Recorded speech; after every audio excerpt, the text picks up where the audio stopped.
Israel के खिलाफ मैदान में उतरा नया खिलाड़ी। ईरान के सपोर्ट में यमन की तरफ से इजराइल पर पहला मिसाइल हमला। समुद्र में मचेगा अब ज्यादा हाहाकार।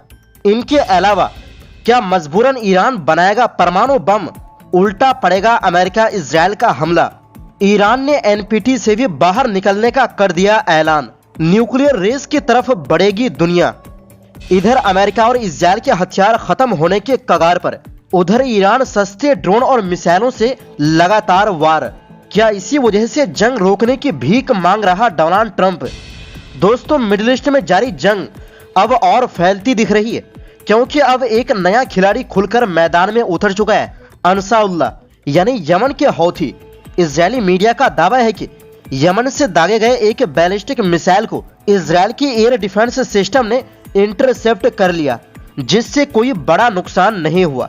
लेकिन इस हमले ने साफ कर दिया कि अब जंग का दायरा और बढ़ चुका है। हमले के दौरान दिमोना, बेरशेवा और इलात जैसे दक्षिणी इलाकों में सायरन बजने लगे। खास बात यह है कि इस टकराव के शुरू होने के बाद पहली बार यमन की तरफ से सीधे मिसाइल हमला दर्ज किया गया। इजराइल के सैन्य अधिकारियों ने भी माना कि अब हौथी औपचारिक तौर पर इस जंग में शामिल हो चुके हैं, यानी अब ये सिर्फ ईरान और इजराइल के बीच की लड़ाई नहीं रही।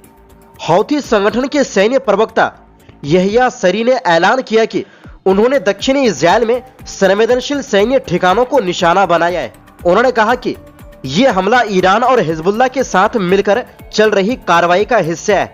हौथियों ने साफ कहा है कि उनके हमले तब तक जारी रहेंगे जब तक ईरान, लेबनान, इराक और फिलिस्तीन में चल रही कार्रवाई बंद नहीं होती। हमले से पहले ही हौथियों ने चेतावनी दी थी कि अगर अमेरिका इजराइल का हमला जारी रहा तो वो सीधे युद्ध में उतरेंगे। उनका कहना है कि ये कदम धार्मिक और नैतिक जिम्मेदारी के तहत उठाया गया है। उन्होंने अमेरिका और इजराइल से तुरंत युद्ध रोकने की मांग की और इसे नाजायज और अन्यायपूर्ण हमला बताया। साथ ही गाजा में युद्ध विराम लागू करने और यमन पर लगे प्रतिबंध हटाने की भी बात कही। दोस्तों, यमन के जंग में उतरने का मतलब एक और समुद्री रास्ता बंद हो सकता है, जो पूरी दुनिया के लिए चिंता की बात है। और इसी के साथ दोस्तों, मिडिल ईस्ट में जारी जंग के बीच एक बड़ा और खतरनाक सवाल खड़ा हो गया है। क्या यह युद्ध सच में ईरान को परमाणु बम से रोक पाएगा या उल्टा पूरी दुनिया को एक नए न्यूक्लियर दौड़ की तरफ धकेल देगा? अमेरिका और इजराइल ने यह युद्ध इस दावे के साथ शुरू किया कि वो ईरान को परमाणु हथियार हासिल करने से रोकना चाहते हैं। अंतर्राष्ट्रीय एजेंसियों के मुताबिक ईरान के पास काफी मात्रा में 60% तक समृद्ध यूरेनियम है, लेकिन ईरान लगातार कहता रहा है कि उसका परमाणु कार्यक्रम सिर्फ शांति के लिए, हथियार के लिए नहीं।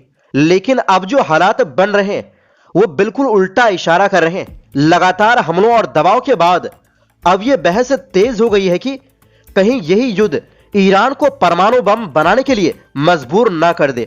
इतिहास भी यही बताता है, जब किसी देश ने अपना परमाणु कार्यक्रम छोड़ा तो उसका अंजाम अच्छा नहीं हुआ। लीबिया के नेता मुअम्मर गद्दाफी और इराक के सद्दाम हुसैन इसका बड़ा उदाहरण है। वहीं यूक्रेन भी आज अपने परमाणु हथियार छोड़ने के फैसले पर पछता रहा है। ऐसे में ईरान के सामने सवाल है, अगर सुरक्षा चाहिए तो क्या परमाणु हथियार ही आखिरी रास्ता है? और ईरान के एक सीनियर सांसद ने परमाणु हथियार पर कंट्रोल रखने वाली इंटरनेशनल एजेंसी से बाहर निकलने की अपील की है। उन्होंने साफ कहा, एनपीटी में रहना अब बिल्कुल बेकार हो चुका है। मतलब जिस डर को खत्म करने के लिए अमेरिका, इजराइल, ईरान पर हमला किया, ईरान मजबूरन वही काम कर सकता है जो वो नहीं करना चाहता था। मामला यही नहीं रुकता, इस युद्ध का असर पूरी दुनिया पर पड़ रहा है। मिडिल ईस्ट में अमेरिका अपने ठिकानों को बचाने में लगा है, लेकिन उसके सहयोगी देश खुद को असुरक्षित महसूस कर रहे हैं। यही वजह है कि तुर्की और इजिप्ट जैसे देश भी भविष्य में अपने परमाणु विकल्प पर सोच सकते हैं। एशिया में भी हालात तेजी से बदल रहे हैं। किम जोंग ने साफ कहा कि उनकी परमाणु ताकत ही उनकी असली सुरक्षा है। साउथ कोरिया में भी अब बड़ी संख्या में लोग खुद का परमाणु हथियार चाहते हैं। जापान में भी इस पर खुलकर चर्चा होने लगी। यहां तक कि ताइवान भी अपने पुराने परमाणु कार्यक्रम को दोबारा शुरू करने पर सोच सकता है, भले ही इससे खतरा बढ़े। यूरोप में भी चिंता बढ़ रही। नाटो को लेकर अमेरिका के बदलते रुख ने वहां के देशों को सोचने पर मजबूर कर दिया है। अब फ्रांस और ब्रिटेन के परमाणु हथियारों को यूरोप में फैलाने या जर्मनी पोलैंड जैसे देशों के खुद परमाणु हथियार बनाने की चर्चा चल रही है। इसी बीच अमेरिका की रणनीति पर भी सवाल उठ रहे हैं। कई एक्सपर्ट का कहना है कि यह पूरी स्थिति एक रियलिटी शो जैसी हो गई है, जहां धमकियां दी जाती है फिर वापस ली जाती है और जमीन पर कोई ठोस नतीजा नहीं निकलता। रिपोर्ट्स के मुताबिक इस युद्ध में अमेरिका पहले ही अरबों डॉलर खर्च कर चुका है, लेकिन फिर भी कोई साफ समाधान नजर नहीं आ रहा। दूसरी तरफ स्ट्रेट ऑफ हॉर्मुज जैसे अहम रास्ते पर तनाव ने दुनिया के तेल सप्लाई को हिला दिया है। ये रास्ता दुनिया के तेल का बड़ा हिस्सा संभालता है और यहाँ किसी भी रुकावट का असर सीधे पूरी दुनिया की अर्थव्यवस्था पर पड़ता है। सबसे बड़ी और खतरनाक बात यह है कि अगर ये हालात ऐसे ही चलते रहे तो दुनिया न्यूक्लियर डोमिनो की तरफ बढ़ सकती है, जहां एक देश के बाद दूसरा देश परमाणु हथियार बनाने लगेगा। यानी जो युद्ध एक देश को रोकने के लिए शुरू हुआ था, वही पूरी दुनिया में परमाणु हथियारों की होड़ शुरू कर सकता है। आखिर में सवाल वही है, क्या यह जंग सच में एक खतरे को खत्म कर रही है या एक और भी बड़ा खतरा पैदा कर रही है? वैसे आप क्या चाहते हैं?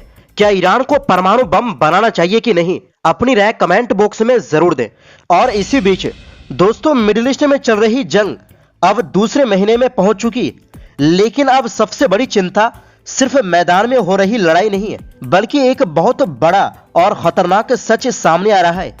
अमेरिका और इजराइल जैसे बड़े देशों के हथियारों का स्टॉक तेजी से खत्म हो रहा है। द वाशिंगटन पोस्ट की एक बड़ी रिपोर्ट के मुताबिक इस युद्ध ने अमेरिका के सबसे ताकतवर मिसाइल ताकत को हिलाकर रख दिया है। हालात ऐसे बन गए हैं कि पेंटागन के अंदर भी चिंता बढ़ती जा रही है कि अगर लड़ाई लंबी चली तो हथियार ही कम पड़ सकते हैं। रिपोर्ट में बताया गया है कि पिछले सिर्फ 4 हफ्तों में अमेरिका ने 850 से ज्यादा टॉम हॉक मिसाइल दाग दिए हैं। ये वही मिसाइल है जिन्हें अमेरिका की सबसे सटीक और खतरनाक ताकत माना जाता है। लेकिन समस्या यह है कि ये मिसाइल बहुत महंगी और धीरे बढ़ने वाली होती है। एक मिसाइल बनाने में करीब 2 साल लगते हैं और इसकी कीमत करोड़ों रुपए यानी करीब 3.6 मिलियन डॉलर होती है। अब हालात ये हो गए हैं कि जितनी तेजी से ये मिसाइलें इस्तेमाल हो रही है, उतनी तेजी से बन ही नहीं सकती। रिपोर्ट के मुताबिक इस जंग में अमेरिका अपने कुल स्टॉक का करीब 1/4 हिस्सा खर्च कर चुका है। इसी वजह से पेंटागन में इमरजेंसी मीटिंग्स हो रही है कि आगे क्या किया जाए। उधर द वॉल स्ट्रीट जर्नल ने इजराइल की स्थिति पर भी बड़ा खुलासा किया है। रिपोर्ट के मुताबिक इजराइल अब अपने सबसे एडवांस इंटरसेप्टर मिसाइलों का इस्तेमाल बहुत सोच समझकर कर रहा है। मतलब साफ है, उसके पास भी हथियार सीमित हो रहे हैं। इसका असर जमीन पर भी दिख चुका है। डिमोना और अराद जैसे इलाकों में ईरानी मिसाइल सीधे जाकर गिरी, क्योंकि उन्हें रोकने के लिए इजराइल ने कम ताकत वाली मिसाइल इस्तेमाल की ताकि महंगी मिसाइल बचाई जा सके। इससे पूरे देश में चिंता बढ़ गई कि अगर ऐसे ही चलता रहा तो रक्षा प्रणाली कमजोर पड़ सकती। असल में ईरान की रणनीति यहाँ भारी पड़ती दिख रही है। वो महंगी हाईटेक मिसाइलों के बजाय बड़ी संख्या में सस्ती ड्रोन और मिसाइलें इस्तेमाल कर रहा है। इससे जंग एक स्टॉक खत्म करने की लड़ाई बन गई है। कौन पहले थकता है, कौन पहले खाली होता है। एक तरफ अमेरिका और इजराइल महंगे और जटिल हथियार खर्च कर रहे हैं, वहीं दूसरी तरफ ईरान कम लागत में लगातार हमले कर रहा है। यही वजह है कि यह लड़ाई अब सिर्फ ताकत की नहीं बल्कि आर्थिक और उत्पादन क्षमता की भी बन चुकी है। स्थिति इतनी गंभीर हो गई है कि अमेरिका अब दूसरे इलाकों जैसे इंडो पैसिफिक से भी मिसाइलें हटाने पर विचार कर रहा है। लेकिन इससे एक नया खतरा पैदा हो सकता है, क्योंकि अगर कहीं और जंग छिड़ गई तो वहां हथियार कम पड़ सकते हैं। इस बीच पेंटागन अब 200 अरब डॉलर से ज्यादा का फंड मांग रहा है ताकि खर्चे हुए हथियारों को दोबारा भरा जा सके। लेकिन इस पर भी राजनीति शुरू हो गई है और कई नेता इसका विरोध कर रहे हैं। तो दोस्तों, फिलहाल के लिए इस रिपोर्ट में बस इतना ही।